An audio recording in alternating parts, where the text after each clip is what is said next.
So you're telling me there's a chance? Yeah!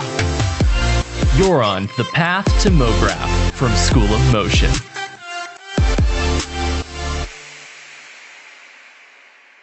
In the world of motion design, everybody starts somewhere.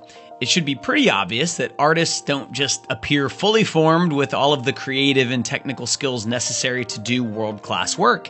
It takes time, it takes effort, and frankly, it takes some dedication to put in the work necessary to get really good at this stuff. But with that said, there are some really great pieces of advice out there that can help you maybe take a shortcut or two. You might be able to avoid some common rookie mistakes and also be able to know what to focus on, what's important and what only looks important. And who better to give you that advice than a few of the best MoGraphers in the game? Over the years at School of Motion, we've interviewed countless artists for our main public podcast and also for our private class podcasts. And there are lots of themes that tend to keep coming up when we ask these artists for advice that they'd give to new motion designers. In this podcast, we've put together a collection of insights from 6 amazing artists ranging from After Effects masters to design ninjas to character animators. These folks are incredible. You're going to hear them give advice that they wish they'd been given before starting their journey. You're going to have a head start, so to speak. All right, let's get to it. And we're going to start by hearing some advice from Lynn Fritz, who is an incredible animator and also After Effects Kickstart instructor Noel Honig. In this clip, Lynn talks about starting out and not yet having her own style. I mean, I studied graphic design, which taught me a lot about design. But then, then you're just studying like the basics of graphic design. And I didn't really have my own style or anything back then. It was more just doing what the teacher told us to do or ripping off other people's work just to learn Illustrator, for example. But then, after I graduated and after I graduated at Hyper Island, I started actually, getting into my own style. Yes. And that was also just in my spare time. Because that's the only time you have when you can actually develop your own style and your own stuff and everything. That's true. So for me, it's always about everything I do in my spare time, I think.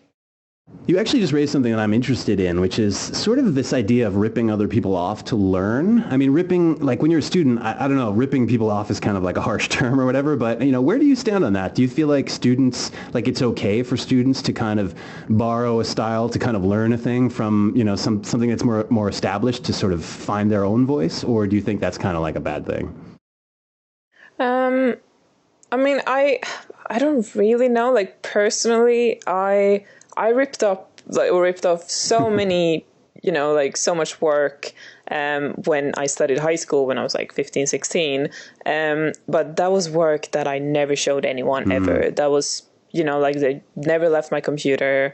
I don't even have it today. But that was only because I wanted to learn Illustrator and how to handle the software. So that was easier than having to come up with my own ideas and my own style whilst learning Illustrator, yada, yada, yada. So it was just easier to just take someone else's work and try to, just kind of imitate it and use rip it off, basically. Lynn brings up an incredibly important point here and one that I totally agree with. As a beginner, it's totally okay to copy things you like. In fact, it's a great way to learn about how different pieces of work were executed. It's almost like reverse engineering things you like. However, it's not okay to copy work and to then show it off as a portfolio piece or as a way to get social media likes or things like that. That's the key. Make sure that practice is actually just practice. You don't need to show everything off. Now, improving your skills is a lifetime endeavor. There's never a moment as a motion designer where you say, you know what? I'm good enough now. All done. Andrew Vuko is a crazy talented motion designer who had this to say about the trick to improving his design skills. You said you don't have a background in graphic design. That's not what you were taught in school. So I'm curious how specifically relating to design you've improved that skill. Well, that's a good question because it's, because it's been I guess, yeah, since I was a teenager, it's been 15 years of just slow perseverance and just fucking around in Illustrator and Photoshop, that it was just a really, really slow burn for me of just messing around, you know, like it's, I guess like people want things immediately now, in terms of like, let's say they go to college and they spend 2 years doing illustration. And they expect themselves to be rock stars right out of the gate. It's like, well, you've really only been doing this for 2 years. Like this was like a really slow burn for me. Like, again, 15 years. And I feel like even now, like in terms of like the design aspect of what I do, like I do get imposter syndrome. Like I'm like, I have no fucking idea what I'm doing. Like I've just very recently been told that I do have a style, which is shocking for me. So this is just like, I guess like, I'm super fortunate that this is happening, but I guess it's just starting to kind of blossom a little bit at this point, right? Whereas like the past 15 years have just been like figuring it out. And I really am still figuring it out, right? But I guess it's just starting to show a little bit of personality now, from what people tell me. I can't see it myself, of course, but yeah, like it's a really simple, straightforward answer, but it's just hard work, man. That's interesting that it's interesting that other people can see your style, but you have trouble recognizing that it's there. That's fascinating. Let me ask you this. So I get that, you know, you've been messing around with Photoshop and Illustrator for years and all of that. But to me, it seems like in order to get better at something, there sort of has to be some kind of feedback loop where you do something and then either someone else tells you it's better than the last thing you did, it's worse than the last thing you did, or there's no change, or you have to develop that ability yourself to look at your own work and say, this is shit and I need to work harder on the next thing. And I'm curious, how do you know when you do something if, okay, I've gotten better, or how, you know, or not? Like, how can you tell? I don't think you can. I'm just looking at myself and like how I've worked. I still dislike a lot of the stuff that I do, even up to this point. And I think that that's where like the real drive comes to create better work, because usually like on the tail end of a project, you're like, this looks like garbage. I'll do better on the next one. And that's just like gasoline for the fire for the next project, right? So, but like going back to what you said, like having a great feedback loop is like essential, right? Like it really is. And I think a really important aspect, again, easier said than done, is to really connect yourself with the community and either just like cold call, email people that you like respect, and maybe you'll get one reply out of 100 and that's great. But even going back to what I was saying before, like the confidence to being able to show work without the fear of people judging you as a character, right? Like your personality. They're only going to be judging your work. What Andrew is saying about having a feedback loop, that's incredibly important. When you start out in this field, it's almost impossible to have an accurate, objective opinion on your work. You just haven't seen enough work yet. You haven't done enough work yet. So Vuko's advice about posting things online in the motion design community as a way to get feedback is golden.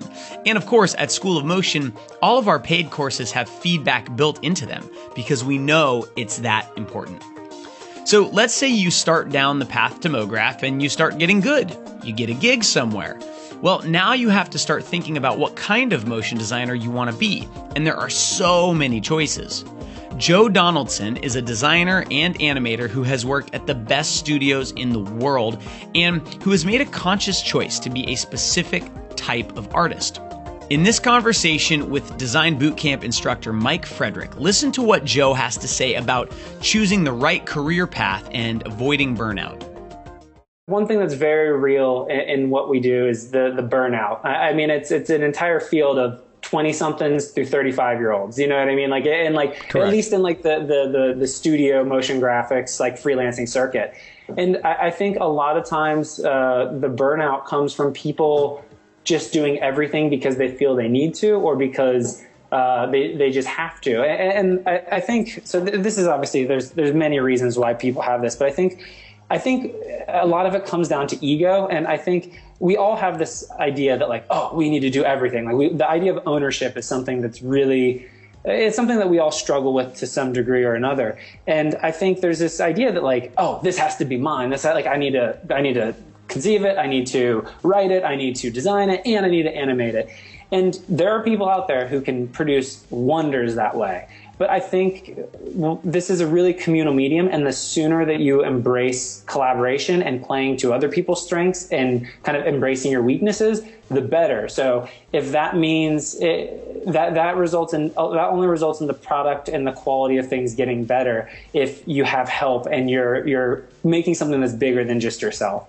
So for me, I am a specialist, so I can definitely say the benefits that I've reaped of being a specialist. But that's not really the path for everybody, because it is such a communal medium. It boils down to what makes you happy, and doing the stuff that I guess the stuff that feels the best to you, because you don't want to lose that or burn out or overburden yourself. Because I think one of the things that makes Buck's quality so good is they do embrace that at times. I mean, we'll book people that some of the best designs and most influential work has come from people that are only illustrators, not illustrator and animators. You know, like they'll book people like Laura Alejo or Stephen Kelleher. Right. And those people are unbelievable designers. Like you don't get better designers than that. And I think that's a strength, is that they look outside of just their family, and also to the strengths of the community that they're in. And I feel like a lot of people overburden themselves with the need to be the generalist that can do everything. And by all means, if that satisfies you, do it. It'll be very good for you career-wise. But that being said, I think it was like 2010 that I realized I hate 3D, and I uninstalled Cinema 4D from my computer, and I haven't touched it since, and I've never missed out on anything because of it. Right. So it's like, it is possible to make it without being a generalist. I think it's just what makes you happy, because if you're happy doing it, you're going to be more engaged, and the quality of the work and the morale and the camaraderie, everything's going to be better because of it. Now, with that said, I have to step in here and say that I, myself, was an unabashed generalist for most of my career. But that suited me perfectly. Joe wanted to work at the best studios with the best artists, and that lends itself to being a bit more specialized, since you can plug into a team that has people with other expertise. But for me, I was doing lots of projects from start to finish by myself, which helped me charge more money, have a little bit more creative control, and be easier to employ as a freelancer in Boston, where I lived. It worked for me, but it's not for everybody, and that's the beauty of this industry. You can basically be any kind of artist you want as long as you develop the chops. Now, one type of animation that you can learn and even specialize in is character animation. It's a little bit more technical and requires a different approach than normal MoGraph stuff, but it's incredibly satisfying once you get it right. In this next clip, Enrique Barone talks with Morgan Williams, our character animation bootcamp instructor, about some things he's learned about learning character animation. What do you look for in a junior animator, that you want to bring on board a project? What would you look for in their reel or in their work? The thing I like to see like good timing in the animation, and like I said, like is and ins and is and outs, and like that kind of offset, the like little details. Yeah. But I also like to see like variety. Yeah. Like I think if you can do like one animation that is like super choppy and like say like it's on fours, or character is super weird, and then you can also do like a super smooth animation, like that it's I don't know, more like precise looking, and you can kind of like be okay with both. I think that's a really good thing for an animator to have. Yeah, right. And it might come back to the festival thing, that is like variety is what makes it cool. Yeah, for sure. Yeah. Well, if we're talking to a motion design person, for example, who wants to kind of add character to their reel, kind of wants to get into them, what advice would you give them? Where would you tell them to start? Where would you tell them to go? Would you tell them to go to school? Would you tell them to get a book? What would you say to someone who's kind of getting started on this path?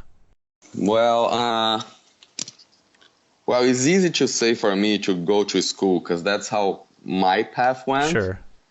And I enjoy it very much. And I like my personality, I kind of need to be on a class. I don't think I would be able to like self-taught myself. Mm-hmm. I like to be in the class and then have an assignment. Sure. And, I learn better that way, but there's people that they can self-taught. Right. And not that you need to be in a class, but like say like a course, like an online course, like you guys. Yeah.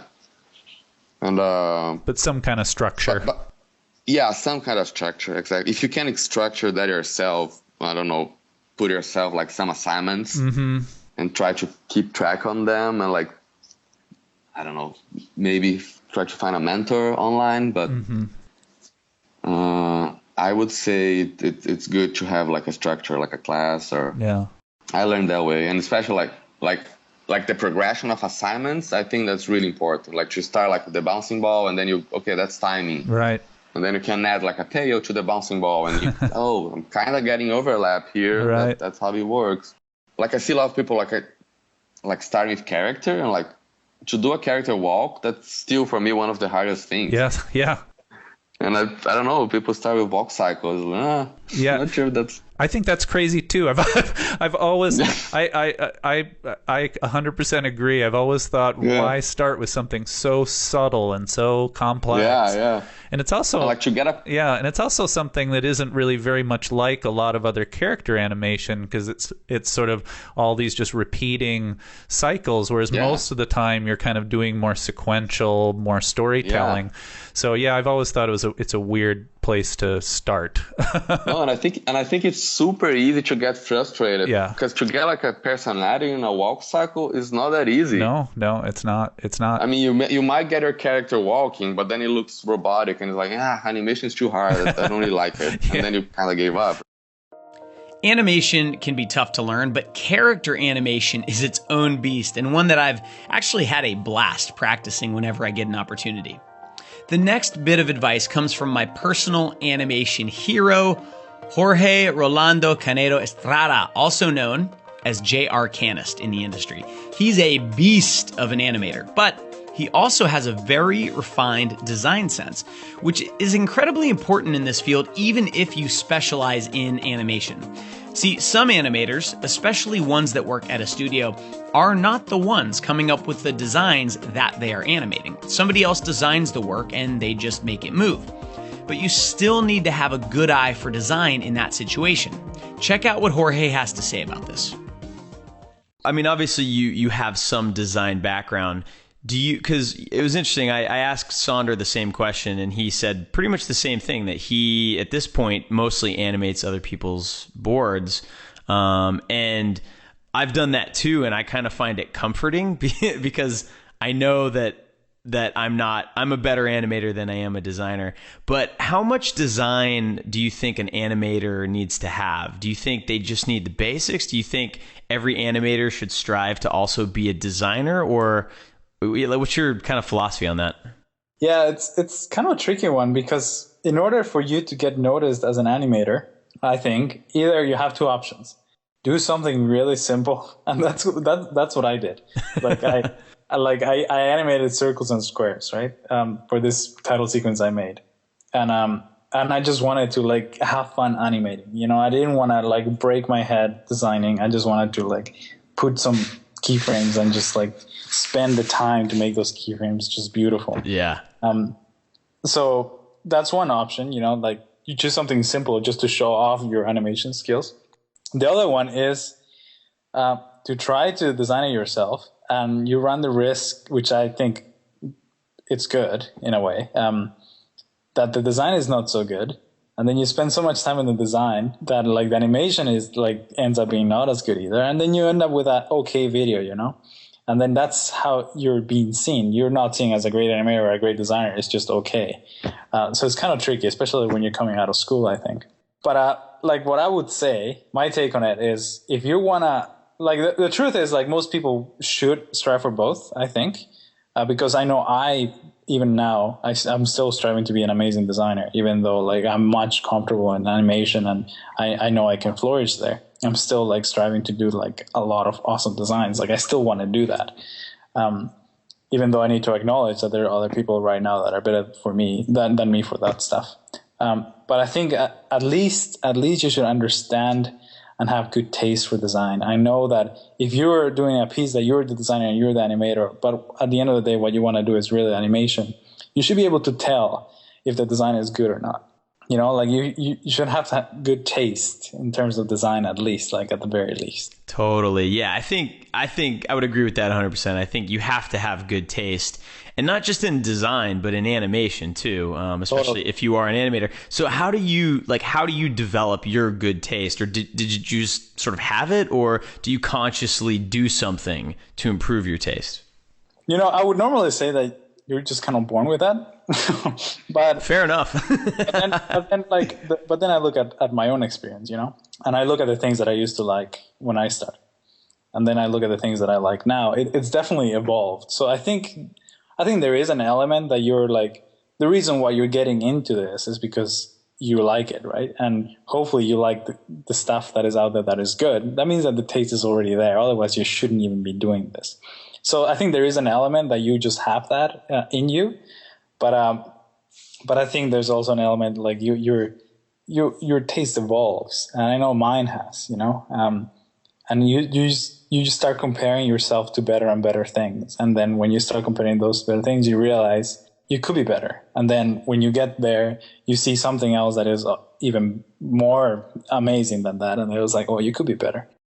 Our last bit of advice comes from Taylor Peters, who found himself working at one of the best studios in the world, Giant Ant, at age 19. Yes, 19. He reached out to one of his MoGraph heroes, struck up a friendship, and found himself working at his dream job without ever having to set foot on a college campus. Now, Taylor is very talented, but the advice he has on getting your foot in the door applies to anyone at any age, and frankly, in any industry. Check out what he had to say to me and to Noel Honig.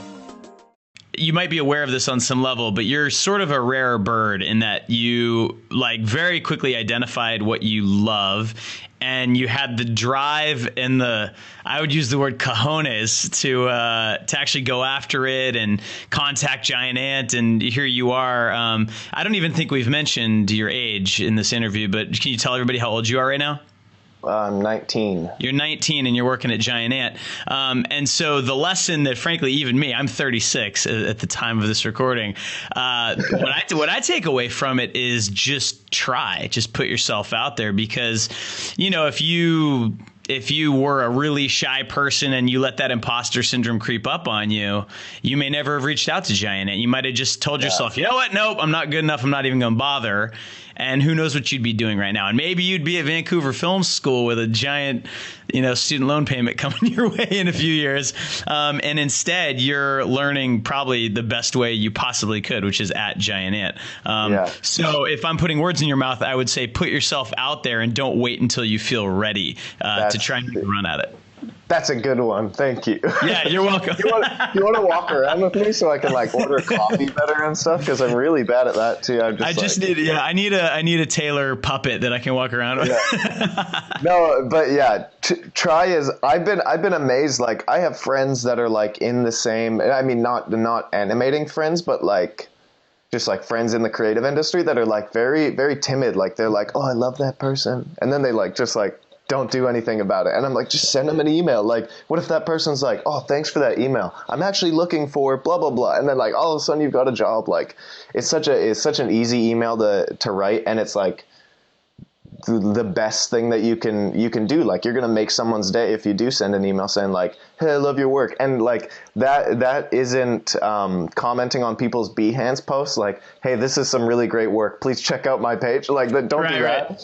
But like send personal emails, and also don't have a template because studio owners talk. So they don't want to get together. Like, I got a thing that said, "Hey, I'm Taylor from blank," and you know what I mean. So like, if you asked them for advice too, which I think is great. Like you been asking for advice, not just like, "Hey, check out my work, look at me." You know, it was more like, "What do you think about this?" So I think that's a great method. You know. Yeah. And as I said earlier, like, people are so generous in this industry. Like, I mean, a perfect example is 2 years ago when I sent that email to Sean, and I was ready for Vancouver Film School was all right, thanks, bye. And then I ended up getting this huge, like, comprehensive review of Vancouver Film School and like all that stuff. So it's like, people will do that. And I don't think it's a rare occurrence that would happen. I know I've replied to emails before. I'm sure you guys do it all the time. So it's like, it's still a hard thing to,